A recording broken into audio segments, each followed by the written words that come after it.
नमस्कार साथियों, अपने YouTube चैनल तुलसी एस्ट्रो ज्योतिष में एक बार फिर से मैं आपका स्वागत करती हूं।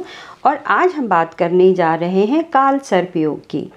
बाज़ारों में काल सर्प योग की बहुत बात की जाती है और ज्योतिष काल सर्प योग का डर दिखाने के बाद जातक से बहुत सारा धन राशि ऐंठ सकते हैं। परंतु क्या वाकई में काल सर्प योग उतना ही खतरनाक है जितना ज्योतिष और पंडितों के द्वारा बताया जाता है, या इसके कुछ शुभ परिणाम भी प्राप्त होते हैं? तो आज हम इसी बारे में ही बात करेंगे। राहु और केतु हमेशा एक दूसरे से 180 डिग्री के अंतर पर ही विराजमान होते हैं। यदि राहु किसी भी भाव में स्थित हैं, तब 6 राशियां छोड़कर 7वीं राशि में ही केतु विद्यमान होंगे। यानी इन दोनों राशियों के बीच का जो अंतर है 180 डिग्री का होगा। तो हमेशा एक दूसरे के सामने ही ये मिलेंगे। तो फिर जब राहु और केतु के बीच में सारे ग्रह आ जाते हैं, तब कालसर्प नामक योग बनता है। अब क्या कालसर्प योग एक ही तरह का होता है? नहीं, कालसर्प योग 88 तरह के होते हैं, यानी 88 प्रकार के होते हैं, जिनको 12 तरह के कालसर्प योग में विभक्त किया गया है। अब कालसर्प योग जो है, किस तरह से हम इसको समझें, तो आइए हम इसको बारी बारी समझते हैं। यदि पहले घर में राहु बैठे हैं, तो उससे ठीक 7वें स्थान पर केतु होंगे, अर्थात एक दूसरे से 180 डिग्री के अंतर पर ही ये आपको मिलेंगे।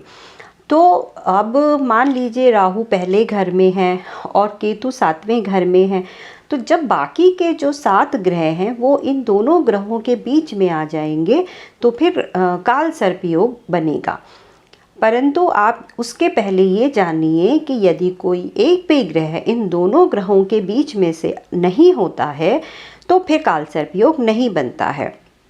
ज्योतिषकारों का ये कहना है कि यदि एक ग्रह बाहर हो जाता है तो आंशिक कालसर्प योग बनता है। ऐसा बिल्कुल भी नहीं है।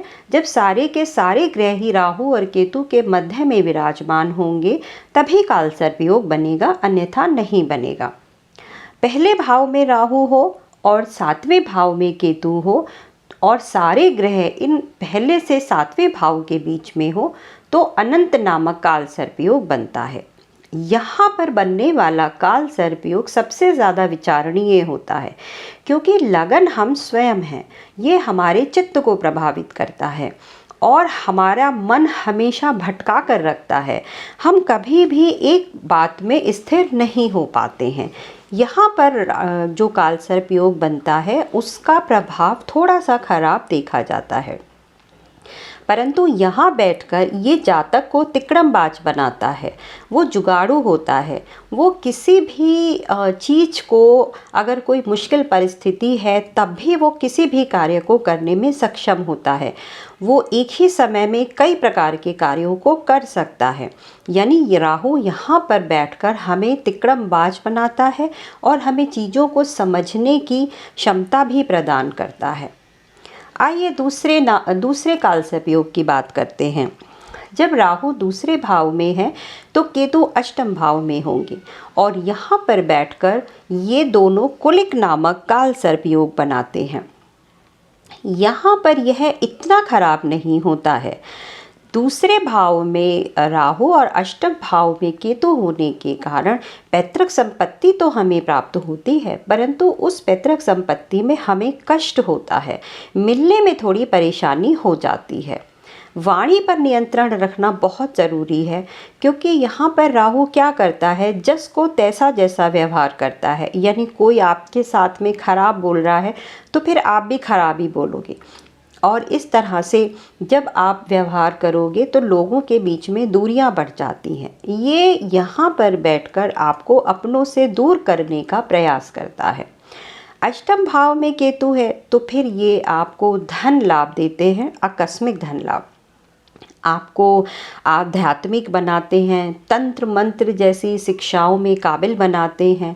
आपका जो मन है वो इस प्रकार की विद्या में लग सकता है। ईश्वर के प्रति आपकी आसक्ति भी होती है। तीसरे भाव में केतु हो, राहु हो और 9वें भाव में राहु हो, तो यहाँ पर ये बहुत अच्छा है, क्योंकि राहु तीसरे भाव के कारक होते हैं और यहाँ पर बैठकर वो आपको काबिल बनाते हैं। विभिन्न प्रकार की चीज़ों में ये आपको सफलता दिलाने का कार्य करते हैं। परंतु यहाँ ये बैठकर आपके मित्रों के साथ और आपके छोटे बहन भाइयों के साथ संबंधों में खराबी लाने का काम तो कर सकते हैं। उसके पहले ये जानिए कि जो राहु है वो जब कभी भी मेष में, कर्क में, सिंह में, वृश्चिक में, धनु, मीन इन राशियों में होंगे तो फिर ये आपको अच्छा परिणाम नहीं देंगे। और जो इनके मित्र हैं यानी शुक्र की राशियाँ 2 और 7, बुध की राशियाँ 3 और 6 और शनि की राशियाँ 10 और 11, इसमें बैठकर ये आपको अच्छा परिणाम देंगे, क्योंकि वह इनकी मित्र राशियाँ होती हैं। आइए चौथे भाव की बात करते हैं। चौथा भाव माँ का भाव है और यहाँ पर ये घर और परिवार का भाव है, आपकी शिक्षा का भाव है। तो यहाँ पर जब राहु होते हैं और केतु दशम स्थान में होते हैं तो माँ के साथ में वाद विवाद हो सकता है, संबंधों में कष्ट हो सकता है। प्रॉपर्टी आपको ज़रूर मिलेगी, धन भी मिलेगा, गाड़ी, वाहन, भवन, मकान ये सब तो वो आपको दिलवाएंगे, परंतु संबंधों में थोड़ी बहुत समस्या ज़रूर लाएंगे ये आपके साथ में। यहाँ ये बैठकर शंखपाल कालसर्प नामक योग बनाते हैं। यहाँ ये कष्टकारी माना जाता है, तनाव होता है, माता की सेहत में फ़र्क पड़ सकता है। कितना फ़र्क पड़ेगा? क्या वह आपको पूरी तरह से बर्बाद करने वाले होंगे? ऐसा बिल्कुल भी नहीं है। जब आपको उसके पहले ये देखना होगा कि राहु कहाँ बैठे हैं, क्या वह अपनी मित्र राशि में है और मित्र राशि का जो स्वामी है वो कहाँ बैठा है। यदि उस राशि के स्वामी मजबूत स्थिति में हैं और वो उत्केंद्र या त्रिकोण में हैं, शुभ ग्रहों से वो दृष्ट हैं, तो फिर आपको राहु के अच्छे फल प्राप्त होंगे। 5वें भाव में यदि राहु हो और 11वें भाव में केतु हो तो फिर ये पद्म काल सर्प योग बनाते हैं। यहाँ ये बैठकर संतान उत्पत्ति में समस्या पैदा करते हैं। पढ़ाई लिखाई में भी मन नहीं लगता है, परंतु ज़्यादा तिकड़मबाज होता है और वह किसी न किसी तरह अपनी पढ़ाई को पूरा कर लेता है। छठा भाव, छठे भाव में राहु होने पर 12वें भाव में केतु होंगे और यहाँ पर ये महापद्म नामक काल सर्प योग का निर्माण करते हैं। राहु तीसरे, छठे और 11वें भाव के कारक होते हैं, तो यहाँ बैठकर भी राहु के अच्छे परिणाम प्राप्त होते हैं। यहाँ वो शत्रुहंता माने जाते हैं और अगर वे शत्रु हैं तो शत्रु तो अवश्य ही होंगे। यहाँ बैठकर वो मामा को के स्वास्थ्य में कष्ट ला सकते हैं, परंतु सफलताओं की प्राप्ति आपको ज़रूर होगी। तीसरे और छठे स्थान में राहु यदि बैठे हों तो जीवन में संघर्ष तो होगा, परंतु सफलता की प्राप्ति ना हो ऐसा नहीं हो सकता। आइए सप्तम स्थान की बात करते हैं। सप्तम स्थान में बैठकर राहु तक्षक नामक कालसर्प योग का निर्माण करते हैं। यहाँ पर ये थोड़ा सा विचारणीय हो जाता है। आपके व्यक्तित्व में तो ये स्थिरता लाते हैं, परंतु जीवन साथी के साथ में तनाव भी लाते हैं। आपका वैवाहिक जीवन कमज़ोर हो सकता है, परंतु कितना कमज़ोर होगा? क्या ख़त्म कर देगा विवाह को?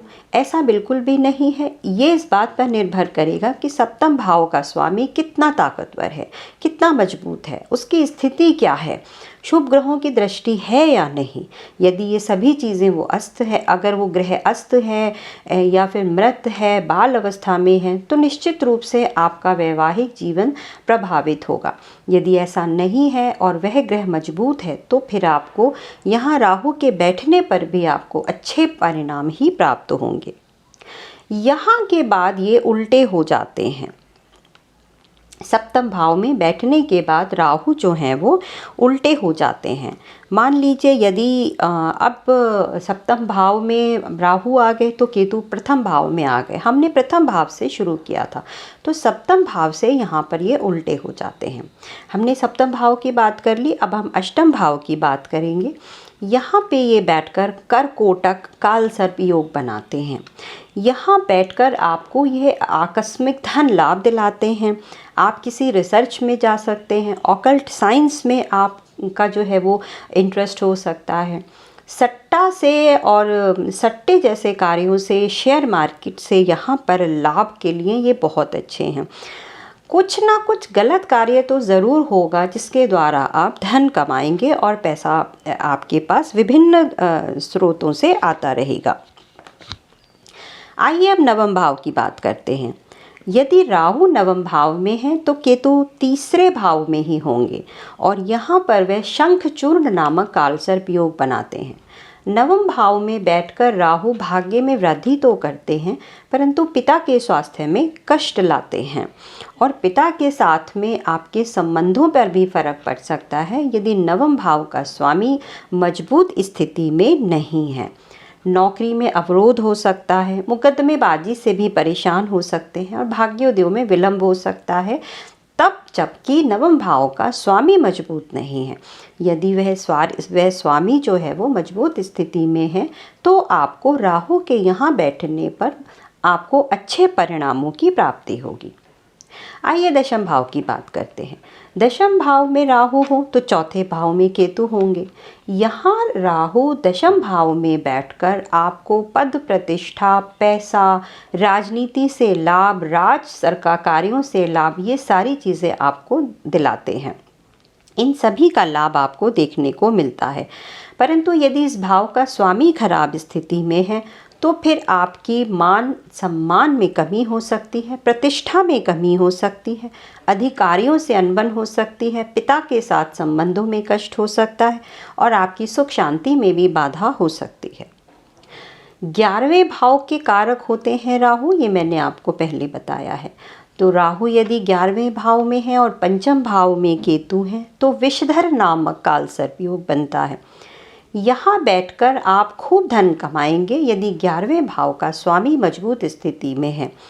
ज्ञानार्जन में रुकावट हो सकती है, परीक्षा में असफलता का सामना करना पड़ सकता है, संतान प्राप्ति में रुकावट हो सकती है या फिर अनपेक्षित हानि का सामना आपको करना पड़ सकता है अगर 11वें भाव के स्वामी मजबूत स्थिति में नहीं है। 12वें भाव में राहु होते हैं और छठे भाव में केतु होंगे तो शेष नाग कालसर्प का निर्माण करते हैं।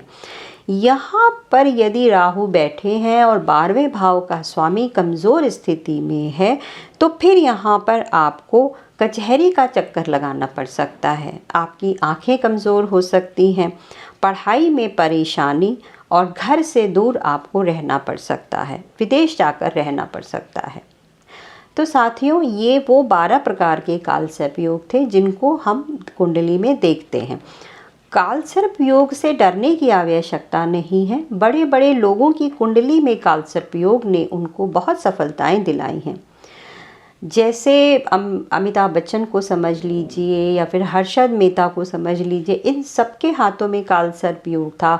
या फिर धीरू भाई अंबानी की कुंडली आप देख लीजिए, इन सब में कालसर्प योग तो थे परंतु अपने स्वामी की स्थिति के अनुसार ही इनको फलों की प्राप्ति भी हुई। और यदि वो अब जो दशा स्वामी हैं उनके वो अच्छे नहीं हैं या फिर जिस स्थान किस में वो बैठे हैं वो अच्छे नहीं हैं तो फिर समय अनुसार परिवर्तन भी इन लोगों ने अपने जीवन काल में देखा। तो साथियों, आज की वीडियो में सिर्फ इतना ही। आशा करती हूँ आपको ये वीडियो अच्छी लगी होगी, तो कृपया करके इसको लाइक कीजिए और चैनल को सब्सक्राइब भी कीजिएगा। वीडियो बहुत लंबी ना हो जाए इसका ध्यान रखते हुए इस वीडियो को मैं यहीं पर ही समाप्त करती हूँ। हम जल्दी मिलेंगे और आज के लिए बस आपका दिन शुभ रहे यही कामना करती हूँ। नमस्कार।